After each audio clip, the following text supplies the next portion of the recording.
میرے دوستو، یہ آنے والا مہینہ یہ رمضان المبارک کا مہینہ ہے۔ یہ اللہ کا مہمان مہینہ آ رہا ہے، ہم نے اس کی قدر کرنی ہے۔ میرے اور آپ کے آقا جناب محمد الرسول اللہ صلی اللہ علیہ وسلم اس رمضان المبارک سے اتنی محبت کرتے، اکثر اس کو پانے کی یوں دعا کیا کرتے تھے: اللہم بارک لنا فی رجب و شعبان و بلغنا رمضان۔ اے اللہ، ہمارے لیے رجب اور شعبان میں برکت عطا فرما اور ہمیں رمضان تک پہنچا۔ حضور علیہ الصلاۃ والسلام بڑے شوق سے رمضان المبارک کا استقبال کرتے۔ صحابہ کرام سوالیہ انداز میں 3 دفعہ دریافت کرتے: کون تمہارا استقبال کر رہا ہے اور تم کس کا استقبال کر رہے ہو؟ حضرت عمر بن خطاب رضی اللہ تعالیٰ عنہ عرض کرتے: یا رسول اللہ صلی اللہ علیہ وسلم، کیا کوئی وحی اترنے والی ہے؟ فرمایا کہ نہیں۔ عرض کیا کسی دشمن سے جنگ ہونے والی ہے؟ آپ نے فرمایا کہ نہیں۔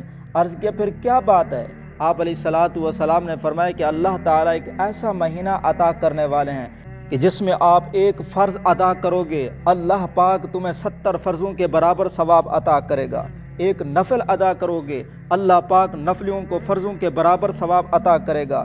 ایک سجدہ کرو گے، اللہ پاک 20 سجدوں کا ثواب عطا فرمائے گا۔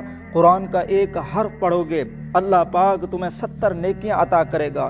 نماز تراویح میں کھڑے ہو کر پڑھو گے، ایک حرف کے بدلے میں اللہ پاک تمہیں 7000 نیکیاں عطا فرمائے گا۔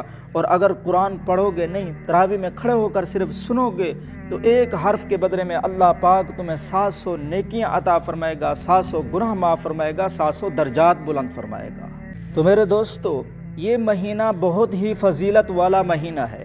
اس کی فضیلت کا اندازہ اس بات سے لگایا جا سکتا ہے کہ سارا سال بندے اپنے مالک کی رحمت کو تلاش کرتے ہیں، لیکن رمضان المبارک کا چاند جیسے طلوع ہوتا ہے تو معاملہ الٹ ہو جاتا ہے۔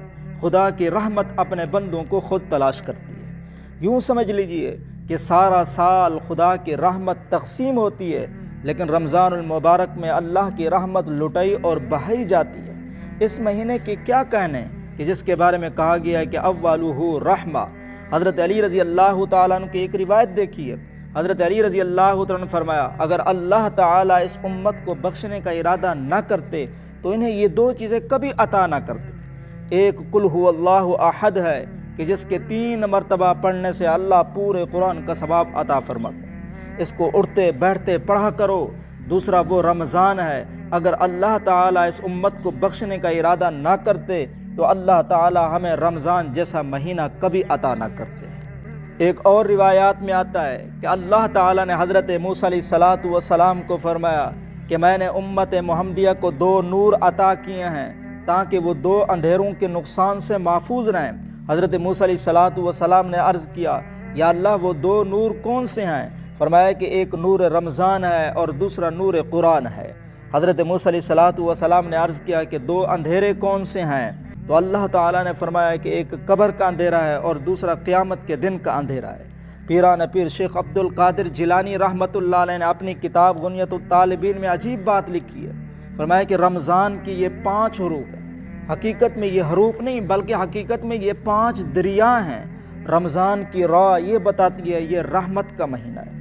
رمضان کی میم یہ بتاتی ہے یہ مغفرت کا مہینہ ہے۔ رمضان کی ضاد یہ بتاتی ہے یہ جنت کی ضمانت کا مہینہ ہے۔ رمضان کی الف یہ بتاتی ہے یہ انس و محبت کا مہینہ ہے۔ رمضان کی نون یہ بتاتی ہے یہ نورانیت کا مہینہ ہے۔